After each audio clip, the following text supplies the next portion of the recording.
Hello, hello. Welcome to the AP Lang and Composition 2022 Test Essentials. I'm Logan Hunt. I'm a mentor for ESM Prep. So yeah, I've been teaching AP Lang for a long time. Love the class and the subject. It's a lot of fun. So we'll go over 2022 Test Essentials in just a minute here. Before we get started, just a heads up, I've built time into this to take questions. So if you guys have any questions at any point in the PowerPoint, basically let me know. There's a chat feature there that you can put questions into. You can send those to everybody, or you can just send it to me, whatever you prefer. There's also a Q&A that you can ask questions into. So yeah, feel free to do that. Ask questions at any time. I'd love to answer any that you have, and yeah, tailor this to what you guys need. So yeah, if you see anything at any point you want to stop for, go for that. Let's see, we'll probably have a couple more jump in here, but let's go ahead and get started. So yeah, first things first, AP Lang and Composition 2022. If you're here, you're probably in this class. If you're not, you know, good for you for coming to learn this stuff anyway. Yeah, like I said, I'm Logan Hunt. I'm a mentor at ESM Prep. If you guys haven't heard yet, your testing date for the AP Lang exam for 2022 is Tuesday, May 10th at 8 a.m. local time. So all of the English exams are getting the early times this year. 8 a.m. local should be fun. So let's see. So yeah, that's all I have really here on this first slide. It's just talking about the schedule.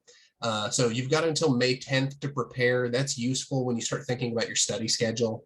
We'll talk more about, how you should be studying and what you should be studying during this exam. But yeah, you're going to want to tailor that around this May 10th deadline. In general, like what we're going to cover in this PowerPoint is really, what do I need to study? How should I be studying? And, just a general overview of what's going to be on the exam. So let's see, May 10th. So the first thing you have here, and you probably heard this in your class, is that the test is divided between two sections. You've got the multiple choice and then the free response. That's the essay questions. So the multiple choice, you get 1 hour to do it. There's 45 questions and it's 45% of your exam score. The free response, you've got much longer, 2 hours and 15 minutes. You've got 3 questions. You've probably been practicing some of these different question types in your class. So the rhetorical analysis question, the argument question, we're going to be going over all of that, specific strategies and ways to study for each. But that's the larger portion of your exam score. So 55% of your score is going to come down to, can you write these essays well and get the points on them? One of the biggest things you're going to be doing in studying is obviously addressing these two parts, like practicing multiple choice and then practicing the free response. So I've set up the PowerPoint like that. We're basically going to talk about multiple choice first, and then we're going to go into the free response questions. So multiple choice overview, important things to know. Basically, you've got 5 sets of questions. When we say sets, they're basically grouped around nonfiction texts that you're going to be reading. So if you've taken the SAT or the ACT, you're going to be familiar with this kind of format where you've got a long nonfiction passage, and then at the end of it, you're going to have separate questions asking you different things about those passages. And so you've got 5 sets, like 23 to 25 of those questions are going to be reading questions. And what I mean by that is that they're going to ask you to analyze the text in some way. So they might point you towards specific line numbers or specific components of the text and ask you to analyze them, ask you questions about them. These a lot of times have to do with your understanding of the text and your understanding of how to write good arguments and how to analyze arguments. And then there's going to be 20 to 22 writing questions. And these questions ask you to sort of read like a writer. What I mean by that is that they'll sometimes ask you to revise the passage, or they'll ask you to swap out certain sentences. They'll ask you how you might make a certain sentence stronger. And so they're going to sort of put you in the shoes of the person giving this speech or writing this nonfiction passage and ask you, what would be the strongest choice, especially given the rhetorical situation. And so AP Lang is all about arguments. Everything is going to be an argument, whether it really seems like it or not. It's all about analyzing arguments and effective arguments. So I've basically, there's 8 different types of questions on this exam. They get more complex as you go. So looking at numbers 1 through 8 here, this isn't any indication of how they'll show up on the exam. So like, for instance, you might have a style and effect question, right out of the gate, the first question on the exam. But I've ordered them in terms of like levels of complexity. At the surface level, reading comprehension, these are like detail-oriented questions that in large part will feel like an ACT or SAT question. So if you've done SAT prep or taken the SAT, I encourage you to really lean on that for the multiple choice. Imagine the multiple choice of this exam as like SAT reading passage, but focused on arguments. And so you're reading long passages, you're analyzing them, they're going to ask you about comprehension, but a lot of times they're also going to throw in rhetorical elements. So they're going to ask you about certain concepts, and you're going to have to like know those concepts and then identify how they come up in the passage, stuff like Aristotelian appeals or exigence, like some vocab words that you really want to know. And I've got resources for that at the end of this PowerPoint as well. So, you start at the base level, reading comprehension. This is just, are you understanding the passage? Second is implication. So now can you read between the lines a little bit? What is the author implying? The third one is overarching questions. So there's some kind of summary involved. They might ask you like, what is the overall argument of a certain paragraph or section? Fourth one, relationship between parts of the text. They'll ask you to compare different parts of the text. So compare one paragraph against another, or the argument in one section against the different types of appeals used in a different section. And then once you get to like 5, 6, 7, 8, these are the ones that feel really unique to the AP Lang exam in terms of being less similar to anything you've seen on an SAT or ACT. And that's where you're getting into figurative language interpretation, purpose of textual elements. So like, why does the author include this imagery? What are they trying to accomplish with it? What effect does it have upon the audience? Then you get into rhetorical strategy, which is obviously a big focus of AP Lang. So what is the author trying to accomplish when they do certain things? And then style and effect. So they might highlight certain words and they say like, what effect do the words, whatever have on the paragraph or on the text as a whole? Like I said, numbers 1 through 5 are more similar to like SAT, ACT. So I've gone ahead and picked out a couple example questions, mainly focused on the later problem types here. So for instance, type 6, purpose of textual elements. Here's an example of a purpose of textual elements question. And so they say here, what purpose do lines 63 through 74 you may serve? Then you've got your 5 answers to choose from. And so in this case, you're going to have to go back to the text and reread these lines just for a base level, just to go over the basics on this exam. So I do recommend reading the passage before you go to the questions. And so in terms of timing, you do have limited time. You've got an hour and 45 questions, so you can't, you do want to practice and make sure your timing's good, but you want to read the passage as a whole. And while you're doing this, I even encourage you to annotate the passage, take notes, that sort of thing. And then these questions are going to ask you to return to the text and analyze certain lines. Now, on a question like this, one thing you want to start doing is really being picky with your answer choices. If you've taken an SAT, then you know how devious the College Board is. Like, they design really difficult questions. Like, I'm sure you've had that teacher who writes a multiple choice test and 3 of the answers are so bad that it has to be the other one. Like one answer is George Washington and the other 3 are like Scooby-Doo or something. College Board does not do that. They write really good questions. So they are going to try and trick you with some of these questions. My biggest encouragement when reading these is focus on eliminating wrong answers and focus on being very picky. They are going to give you bait. Like, for instance, you might see these lines and the first thing you do is you see that they contrast something. So you see A and you see the word contrast and immediately you're like, oh, A is right. If you choose answers that quickly, which like sometimes you want to because the wording fits with your view of it, you'll end up with wrong answers. They will purposefully give you some sort of bait like that. You really want to analyze the answer as a whole. Like this is a fairly long answer. Look at each component of it. Be really picky. Try and prove that this answer is wrong in some way. Sometimes your best strategy is not to try and find the right answer. It's to try and prove all of them wrong and see which one you can't prove wrong. And so when preparing for the exam, that's something to practice. Practice your timing and then practice really like nitpicking these answers. Those are some test specifics.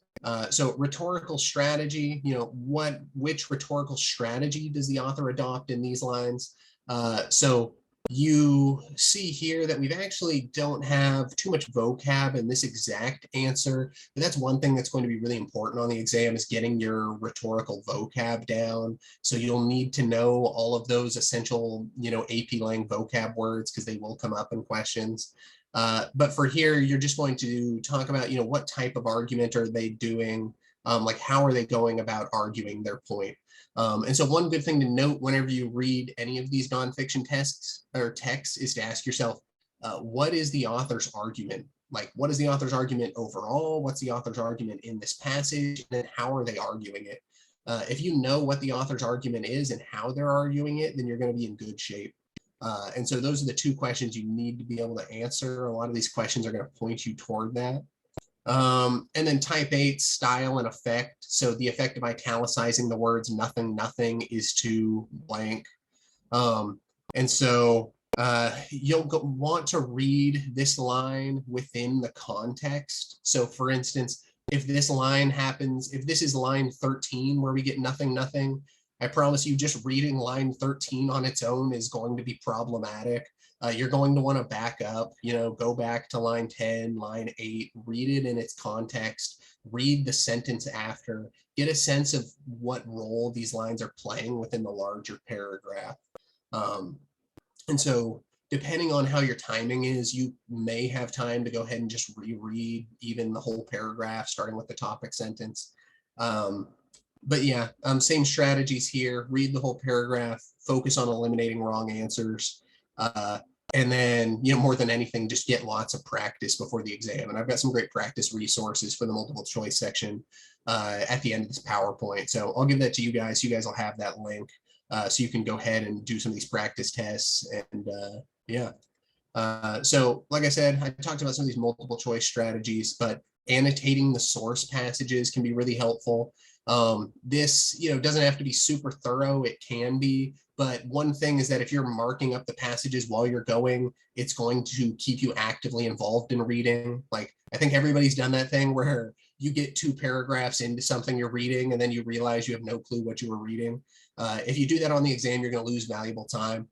So annotate your source passages. It keeps you actively involved. You'll also highlight some important bits as you go. So for instance, if there's a topic sentence that's really, seems important to the argument, if there's some part of the evidence that you think, some part of the evidence that the author's using that really sticks out, go ahead and underline that, put a star in the margins, highlight it. Well, you won't be able to highlight it, but yeah, so do whatever you can with a pencil.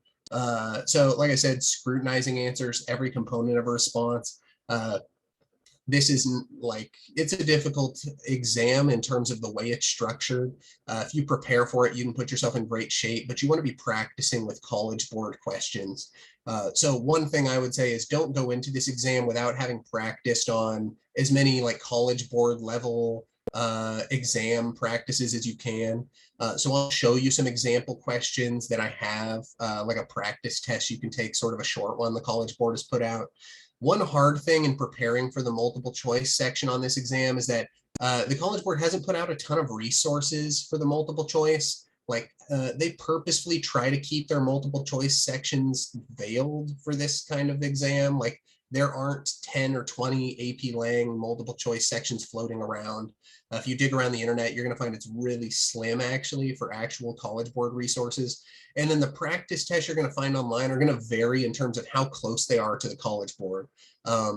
Some try to mirror the difficulty of a College Board question, but I find that a lot of them are way simpler. So When you are studying, it's important to try and get as much like college board level practice as you can. Don't type AP Lang practice test, take the first one, be like, oh, I got 100, and then call it good.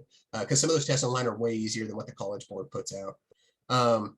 And so when you're thinking about answers, one thing to do is think about more right versus less right. So it's not going to be one answer is totally right and the others are totally wrong. Sometimes there are little parts of a response that make it incorrect or make it like less correct than another answer.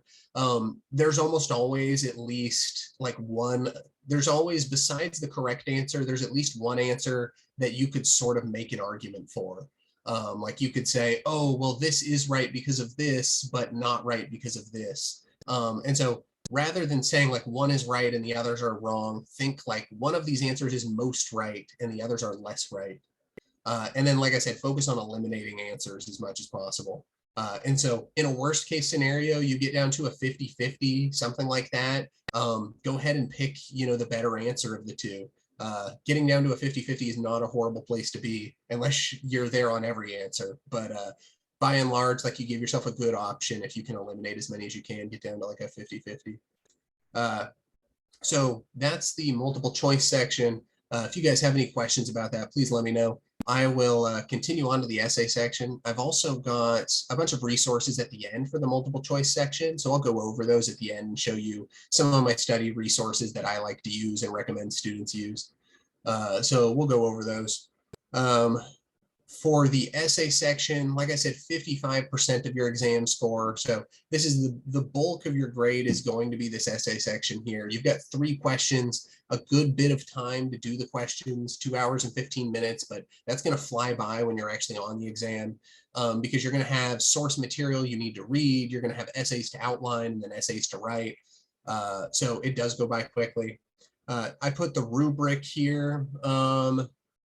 Yeah, we might as well talk about the rubric.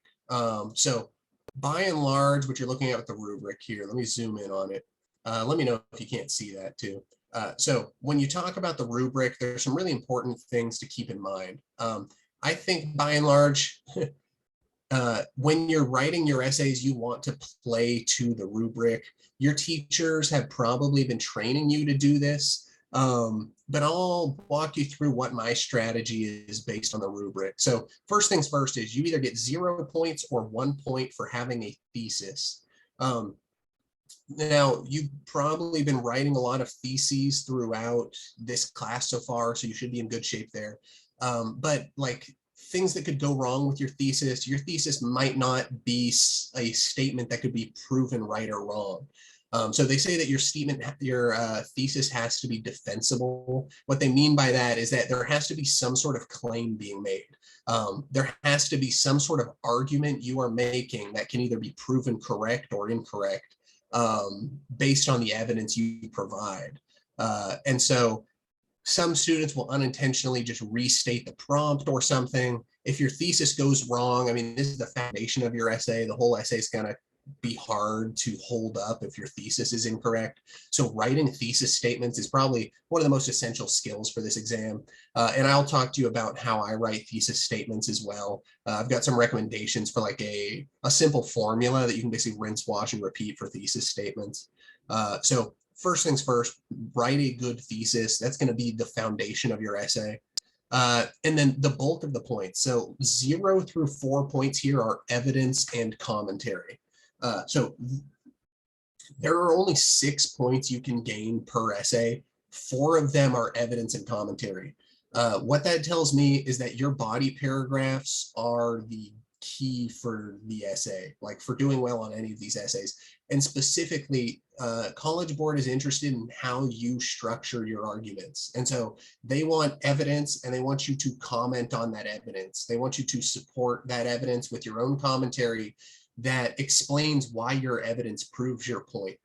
So your thesis is always going to be arguing something. At one point, in the argument essay, it's obvious. You're going to take a stand. You're going to say windmills are great, and you're going to have to prove it. On some of the rhetorical analysis, you're analyzing someone else's argument. So for instance, you're going to be given a nonfiction text. Maybe it's, one of the ones I talk about later is that like Margaret Thatcher is speaking at Ronald Reagan's funeral. It doesn't seem like that would be an argument, right? Because this is just somebody giving a funeral speech, but there is an argument within what she's saying. She's making certain claims about the type of person Ronald Reagan was, and then how we should respond to his death. That's an argument, even though it's just like a eulogy. If you're asked to analyze her argument, this is like, it sounds kind of meta, but you have to argue about her argument. So if she makes an argument, the first thing you have to do is you have to identify what is that argument that she's making. And then you are going to have to make some sort of argument about her argument. And what I mean by that is that you are going to have to say, like, Margaret Thatcher's celebration of Ronald Reagan's life is intended to, move its audience to compassion or something. And it accomplishes this by doing, blank, blank, and blank. So I'll go into that a little more. But by and large, to prove your thesis, you're going to need lots of evidence and lots of good commentary about that evidence. I'll tell you the most frequent mistake students make on this exam is they don't have enough commentary. So everybody knows they need evidence, they include it, but a lot of students will do a piece of evidence and they will follow that evidence with like a sentence or two of commentary. A sentence or two of commentary is almost always not enough. The reason is that in your head, your commentary is really clear. You're like, oh yeah, my evidence proves my point because it does, it's obvious. And a lot of times students will do like two sentences, and when they do that, they don't realize there's holes. Like when the reader goes to read their argument, they're like, okay, how does their evidence connect to their thesis? What does their evidence prove? I can't follow along. And so what seems clear to you probably won't be to a reader who's coming in blind. What you need to do is hold your reader's hand. Err on the side of over-explaining rather than under-explaining. Let your commentary sections be huge. Let each commentary section be like 4 sentences, 5 sentences if you need to. Like, I would rather you overwrite than underwrite, because you need to hold your reader's hand and tell them exactly why your evidence matters and then why your evidence proves your argument. If you can do this, you will find yourself saying things that the College Board is excited about. You'll be making connections between your evidence and a certain rhetorical strategy and how this rhetorical strategy makes the author's argument more effective, that sort of thing.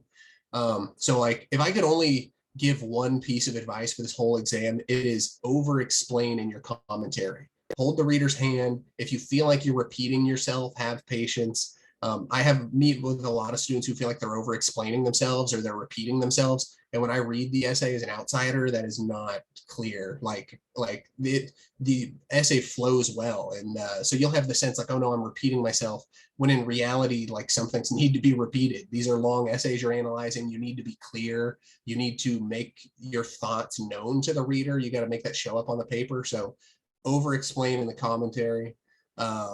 You can see some of the credentials here of what makes evidence good. So like, they want specific evidence. That's one of the distinguishing factors between just some general evidence here. Now, this is specifically the rubric for the synthesis essay. So when you're synthesizing, you have to hit at least 3 of the provided sources. They're going to offer you 6 or 7 of them, and you have to hit at least 3 of them and have specific evidence. They say, to support all claims in a line of reasoning. So you need to make sure you're supporting the argument you're making.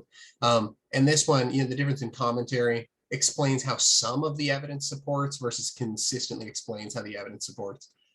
So you need to be having thorough commentary throughout. The sophistication point is the final point on here. I don't usually recommend specifically aiming for that point. If you're doing the other parts well, a lot of times the sophistication or nuance point will come. There's some ways of getting a sophistication point that we could talk about more. Some is to include an opposing point of view. So to say, if you're given like a sample prompt on windmills and you're asked to take a stance, are they good or bad? Rather than just saying windmills equals good, you can say, windmills are good, even though some opponents claim blank. And so this shows some sort of nuance of the rhetorical situation. by saying, it's not like a black or white thing. You're including the sort of multiple facets. This is also, so you can get the sophistication point just by making a strong argument, making effective rhetorical choices, even just having good style. So yeah, if you explore complexities or tensions, there's a lot of ways to go about this, but this is the final point. This is the cherry on top. Like, aim to get a good thesis, a good evidence and commentary, and then move from there. So that's that one. You'll find the rubric for the others is very similar. Thesis, 4 points for body paragraphs, 1 point sophistication. That's all of them. So returning to the overview here. So you've got the 3 question types. If you're in the class, you've probably been exposed to these so far: synthesis, rhetorical analysis, and argument. The argument is students, I find, usually are torn. Like, some people love rhetorical analysis, some people love argument. You can be in one camp or the other. It'll work out well for you. But argument is you're going to create an original argument. Rhetorical analysis, you're going to analyze somebody else's argument. And then synthesis is, hey, we're going to give you 6 to 7 texts about a topic. And you're going to have to make your own argument that cites a bunch of these.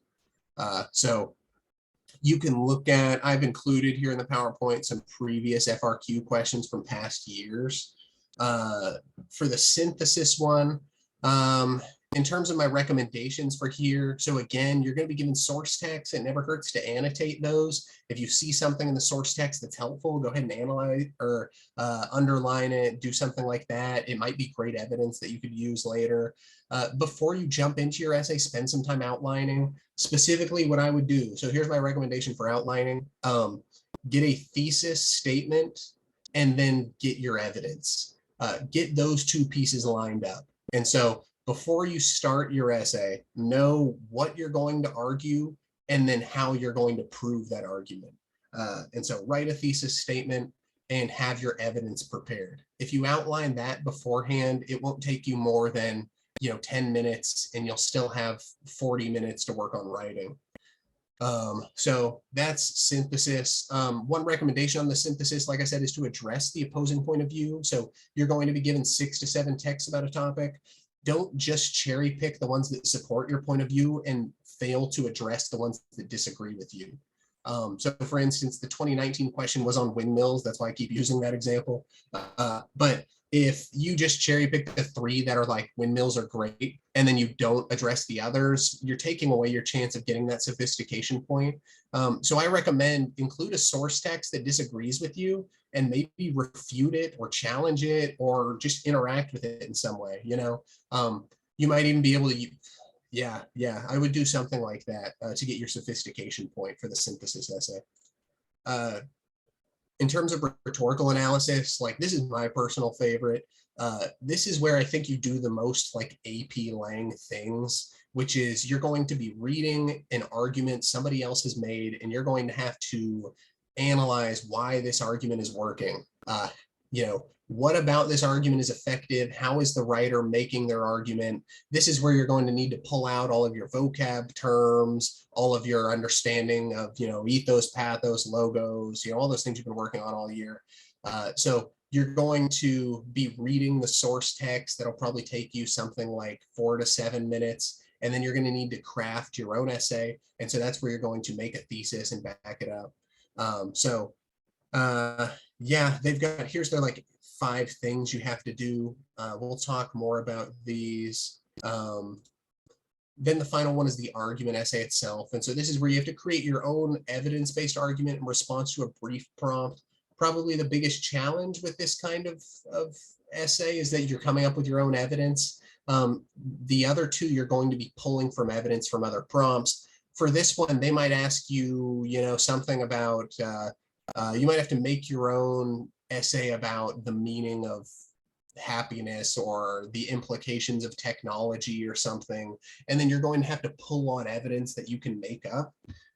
My recommendation for this argument, when you're trying to come up with your own evidence, is pull on what you know.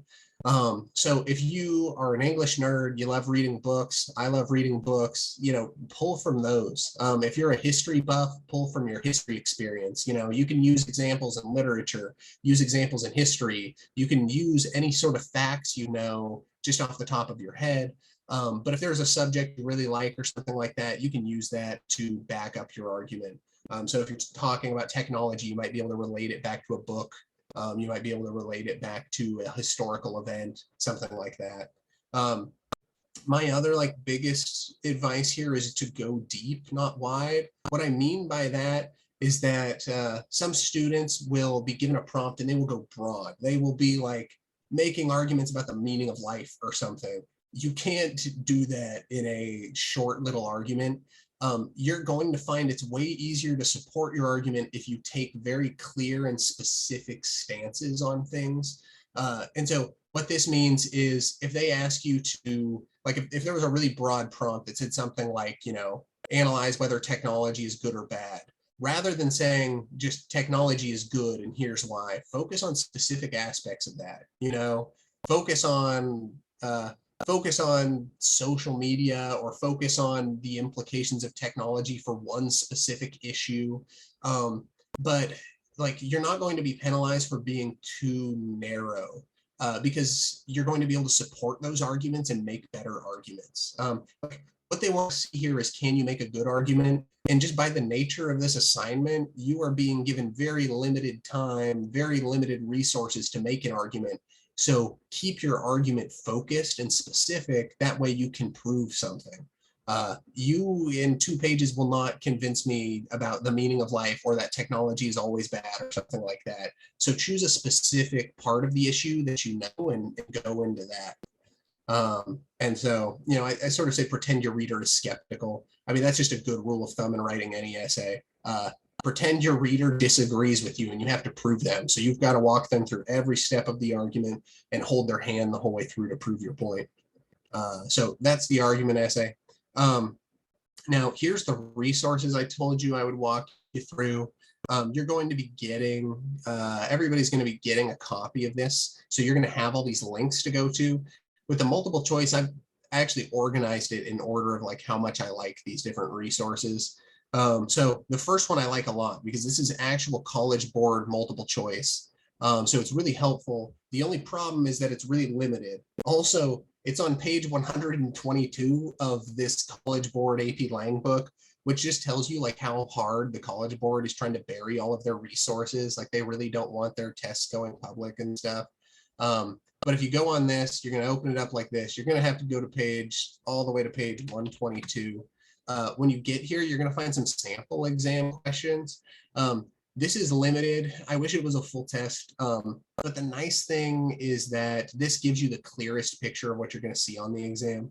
And so here you go, multiple choice. You're going to get a passage like this. It's line numbered. If you've taken the SAT, this looks similar. My first recommendation here, actually read the context. A lot of people just jump over that, but it's going to be important, especially when we talk about rhetorical context. You need to know when did this happen? Why are they writing this argument? Those kind of things. So it helps to know right here, this is a speech by a leading women's rights activist in 1913. If you know your history, you might ask yourself 1913, what were, women's rights? What were they fighting for back then? You're going to get the passage here. Go ahead and read it thoroughly, annotate as you go. And then, so you can see it's fairly long, page and a half. So annotate it, get a clear sense of the argument. You want to be able to ask yourself, what is the author arguing and how are they arguing it? If you can answer those 2 questions, you're in good shape. Then you get to the questions themselves. Which of the following best describes the writer's exigence in the passage? So, if you don't know what exigence is, this is a good pointer towards what you should be studying, focusing on vocab, those kinds of things. They will throw the big rhetorical vocab words at you. So if you don't know what exigence is, this can be a hard question. If you do, then it's going to help out. And so moving through there, check out this second one in the opening paragraph. So now you're just lines 1 through 10. The writer contrasts a hypothetical rhetorical situation with her own situation, primarily to what? Now, this is like a whole lot of words, right? The writer contrasts a hypothetical rhetorical situation. Just take your time and break that down. What is a hypothetical rhetorical situation? Well, if you turn up here, you'll see that she says, if I were a man and I said to you, and then she goes on. And so the hypothetical here is, hypothetically, if I were a man and I said, oh, I deserve rights, and then she talks about it. And so you're going to have to analyze. So the first thing you want to do is identify what is the situation. Here's the hypothetical. And then you have to identify, like, what is this accomplishing? Speech from 1913, it can be hard to tell sometimes. This is like some old jargon and stuff. So it can be difficult to pick through. And then following here, just more line number questions. This is a really good resource to go through. It'll give you a sense. It gives you the best sense of the kind of questions you're going to face. I think they're pretty difficult. And so honestly, this is a good resource. I mean, it's better to have too hard of questions than too easy. So you've got that. You've got this passage about NASA, so you can practice these two. Like I said, I wish it was a full test. You're only going to get 2 here. But it's it's the best resource you can get in that way. I've also got some example tests and things like this. Some of these resources are older, and generally I find out that they're easier, but like this was an actual AP Lang from fall 2014. So this is another great resource. I use this one quite a bit. The nice thing with this one is you get a full test from 2014. In general, like, you're going to see these questions feel easier than the more recent ones. But yeah, it's another great practice resource. So like at the bare minimum, do those 2. There's some other quizzes. I've got like a vocab resource here.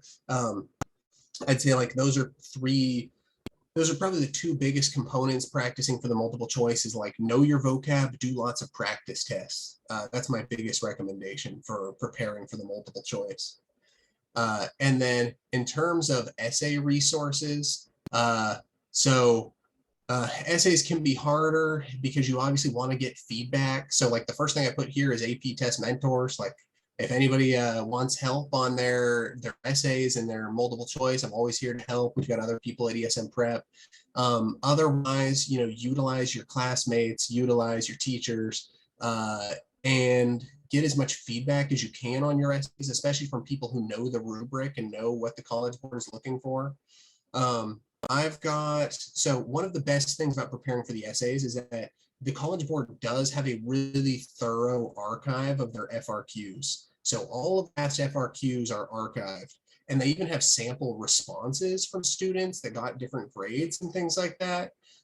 So here's past exam questions. There's so much good practice material in here. And so you can pop up in here, you can look at different sample questions, you can see scoring guidelines and commentaries. So like this will show you, this is specifically, so you can look at the free response questions themselves, and then you can look at sample responses from students and see how they got graded. So for example, like if we're looking at 2019, just so you can see what some of these questions look like, here's your synthesis, increasing demand for energy, wind power. This is the one I told you about, turbines. Source A is kind of hilarious to me because it's just a picture of wind turbines. Like, I've wondered for so long how you're supposed to use this in your argument if you do choose to use it. You've just got a bunch of fans out there spinning. So maybe not the best material, but hey, if you didn't know what a wind turbine was, there's a picture of it. The other sources are going to be more helpful. And so typically people are going to have some kind of argument in what they're saying.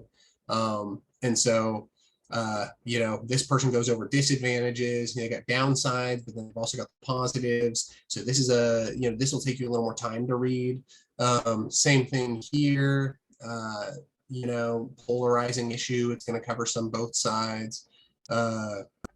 Lots of articles to read. So there's going to be a lot to go over here. You don't want to get too lost in this, but you do want to at least give it like a really solid skim and underline and identify. And so, try and spend about 7 to 10 minutes going over those sources. And then you've got some other sources for evidence that are going to be a lot easier to pull from. And so this is just, you don't have to read a whole article, but you can just see here, most efficient, wind, very efficient. So if you're pro wind, that looks good for you. Cost to produce, wind is cheaper there. So that looks good for you. So that could be good. So that's synthesis essay. Remember that you have to use at least 3 and you have to use it well. 3 to 4 is what you're aiming for. Not an intentional rhyme, but it helps if it helps you remember it. So 3 to 4 sources, pull from evidence, rhetorical analysis. This is the one I like. This is a great practice. I just love this passage from Gandhi because there's so much in here. One thing I sort of, one shorthand that your teacher might have talked about is like ethos, pathos, and logos. Some students lean too heavily on those, like Aristotelian appeals, but they can be really helpful when you think about like why an argument works. And so you'll know that ethos, generally what you do with ethos is you build credibility with your audience. And so for instance, the first thing you need to know is like, who was the audience? If I'm going to say that Gandhi is building credibility with his audience, I'm not the audience. That's not who he delivered this to. He delivered this to somebody else. And so you need to figure out that, this is to Viceroy Lord Irwin, representative of the British Crown in India. This is going to frame Gandhi's argument. He's going to make his argument differently to a viceroy than he would to, somebody in his own country or, somebody who was his peer, or if he was even arguing to like a child or something. The audience will always contextualize the argument. So that can be a good thing to think about. If you think about ethos, this argument is effective because it builds credibility with the audience. It's tailored to the audience in some way. Pathos is emotional appeals. Those can be accomplished in a lot of ways. Talking about figurative language, imagery, a lot of those can be used to build pathos. And so if you want to appeal to your audience's emotions, think about the different ways he might be doing that. Logos is like a logical appeal. I can tell you've got all 3 appeals in here. Logical appeals that the course of action I'm suggesting is the logical one. It just makes sense. When you're writing your argument, I wouldn't say like, oh, Gandhi's argument works because ethos, pathos, logos. You need to name specific elements. Gandhi's argument works because he builds credibility through and then names some sort of element. He appeals to his audience's emotions by using emotive imagery and repetition. He logically lays out the steps for, that British thriving would happen if they followed his demands or something like that. So I use those. I recommend those as tools to like identify why an argument works. They can be good like outlining tools. Don't include them in your thesis statement. It's not the worst thing in the world, but I don't recommend it. It won't work out too well. And then the last one is just craft your own argument. So if you haven't seen these before, like here's one. The term overrated is used to diminish concepts, places, roles, etc. And so select a concept, place, role to which you believe the term overrated should be applied. Now, if you look at the sample responses, what you're going to see is that one of the sample responses that got like a medium grade, which is kind of crazy to me because it's hard to read. Like if you read it, you'll see it's kind of crazy. But she argues that overrated could be, she applies overrated to about 4 different concepts, and she spends 1 paragraph on each. She says like, the movies can be overrated because sometimes your friend tells you a movie is great, but actually the movie isn't. So the movie was overrated. And then she's like, a brand can be overrated because some people like really like a brand, but they shouldn't. And she just like goes through like that and provides evidence. Like that's an example of going broad rather than going deep. You cover everything, and in the end, you prove nothing. Now, the example of the essay that got like a perfect score is a student who applied overrated to their argument was that capitalism is overrated. And then they made a very specific argument. Like whether you feel like capitalism is overrated, communism, it's irrelevant. You can argue whatever you want. But how you go about it is what they're interested in, and choosing a very specific concept like capitalism gives you very specific things to work with. Now you can pull on historical examples, and your argument's very specific, so you can prove specific elements. It's an example of going deep, keeping your focus, and then pulling on what you know. Like obviously this student was interested in governmental policy. They pulled on that, and there they go. If you've got certain like literary things, if you love reading books, pull from those. If you're, history buff, pull from those. But essentially set yourself up to succeed on the argument by arguing, what you want to argue, what you're comfortable with, what you have the evidence for, what you're passionate about. And so when you're preparing for the exam, like my number one recommendation is do as many of these practices as you can. This is 55% of your exam scores to write good essays. So you should be just digging through this archive, write 1, 2 a week, do multiple choice alongside that. But maybe go through a whole set of these a week and do, one set of them. You're going to find tons of resources for the essay portion. And the best way to prepare for the essay portion is just to make arguments, and then have people give you feedback, whether that's teachers, peers, ask them to do it with the rubric, analyze, if you're going to analyze your own argument, go through the rubric and say, okay, do I have a defensible thesis statement? Do I have this and that? And as always, time yourself on this. And so they've got the suggested time yourself when you're writing these. When I work with students, this is like the number one practice we do for the exams. We just do lots of essays, and then the multiple choice alongside that. So that is those. So one final resource I want to share with you is my model essay outline. I already have it pulled up over here. So you've probably been working on lots of arguments already. Your teacher has, groomed you to write essays certain ways.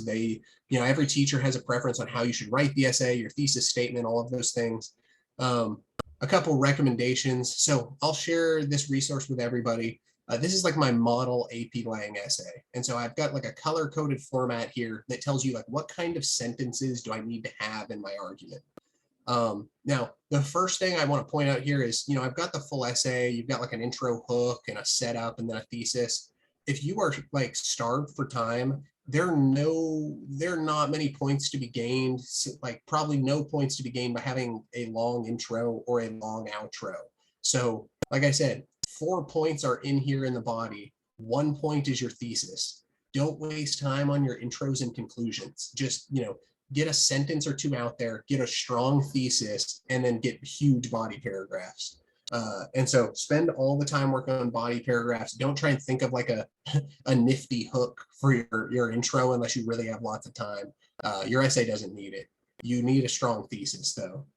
So here is my like model thesis statement. When examining, blank source document, blank is true because of, and then you've got 3 reasons why it's true. Claim 1, claim 2, claim 3. You've probably worked on something like this in your classes, but essentially what this is arguing is that, when examining Gandhi's letter to Lord Irwin, blank is true. So like his argument is effective. Like when you're doing rhetorical analysis, blank is true is normally like his argument is effective or her argument is effective because of, and then you need to identify, I say 3 reasons. And those are going to become your body paragraphs. And so for instance, reason 1, if you say his argument is effective because he uses emotive imagery, well, this is your emotive imagery paragraph. And so what I do in this paragraph is introduce your claim, so just make clear, what are you proving in this paragraph? Tell me, then you're going to have your evidence. And then, like I said, this is commentary, the reasoning and implication sentences. I don't want to go too much into the weeds with this one because there's a distinction between it. But in general, these are just your commentary sentences, which is just, for one, reasoning is how does my evidence right here connect to my claim? So first things first, how does my evidence connect to my claim? Well, my claim is that emotive language makes his argument better, right? Or my claim is that he uses emotive evidence to sway his audience. So your reasoning is going to be, your evidence is going to be the emotive language. Your reasoning is going to be, he's using this to sway his audience. Here's how I know. Let me tell you why this is working. Look at the context, those kind of things. Implications is that final sentence where you tie it all back to your thesis statement. So what you want to do with an implication sentence is, whenever you're done analyzing a piece of evidence, take it back to your thesis. Remind the reader what you're arguing overall. And so this isn't, in rhetorical analysis, it's not like the most essential thing, but it helps a lot to go back to your thesis and remind yourself, what am I arguing? Like, what am I trying to prove? In this case, you're trying to prove that his argument is effective. So go back here and remind the reader, like, after you analyze all the emotive language, then remind the reader, all of this emotive language has the combined effect of stirring the audience's emotions, which makes them more likely to appreciate his argument. And so the implications is taking that last step. Like, you've proven there's emotive language and that it's, being used rhetorically.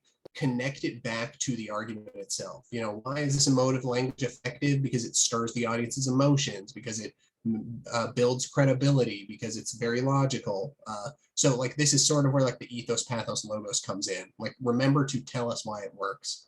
And so, I just rinse, wash, and repeat this formula for body paragraphs. Multiple pieces of evidence is good. So like, this only has one, but have at least two and have them fully analyzed for each claim. And that's my main recommendation. So, 2 pieces of evidence fully analyzed, and topic sentence making clear what you're arguing. So this is my format I recommend. If you're comfortable with something else, go for it. Just if you're, make sure you're hitting the elements on the rubric. So, topic, sentence, evidence, commentary. I've got like an example here. So like, I've got an example here of like how you might outline an essay. And so, for instance, like, there's a Margaret Thatcher example. When you're practicing, you're going to run into it. But I've got, I set the scene. Like, in her speech, she argues that it was a great loss. Ronald Reagan's death is a great loss. Like, here's what she's proving. This is her argument. How does she prove it? And then I've got my 3 claims. She proves it by using amicable diction, emotive imagery, and repetitive figurative language. I've identified 3 vocabulary terms. Notice that I didn't like explain how these prove the argument. Your thesis, you don't have to do that yet. Your thesis will be like a page if you try and do that.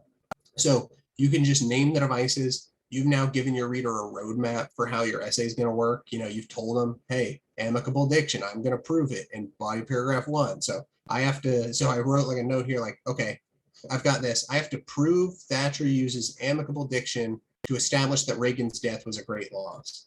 And so this is just a reminder to myself, and then I've got a spot here for evidence. And so the real question is, I'm going to get a bunch of amicable diction here, and this is just a reminder. I have to connect this to the fact that his death was a great loss. So remember what the context is and connect your evidence to that.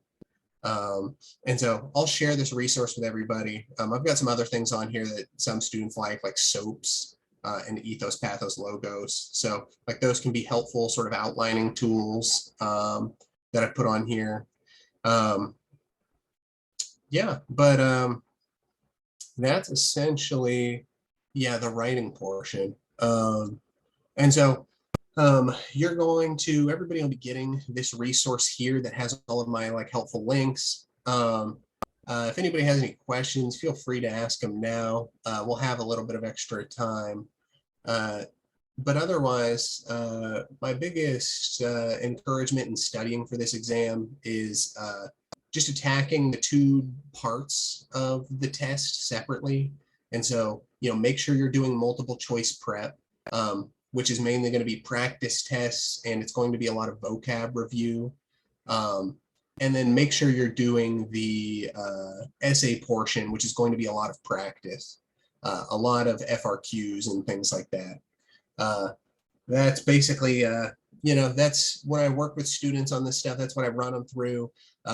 And, by and large, students do well on this test when they do that. When they have like sufficient preparation, we see a lot of 5s, a lot of good stuff like that. So it can be, it's a totally doable exam. Like everybody feels differently about different subjects. This one, you can do well at it if you just put the time in. And so, yeah, that's the biggest thing I would say is there's a huge difference between students who do their practice essays before and those who don't, those who do their practice tests. It's night and day. So, yeah, if you do that with your study resources, you'll be in great shape.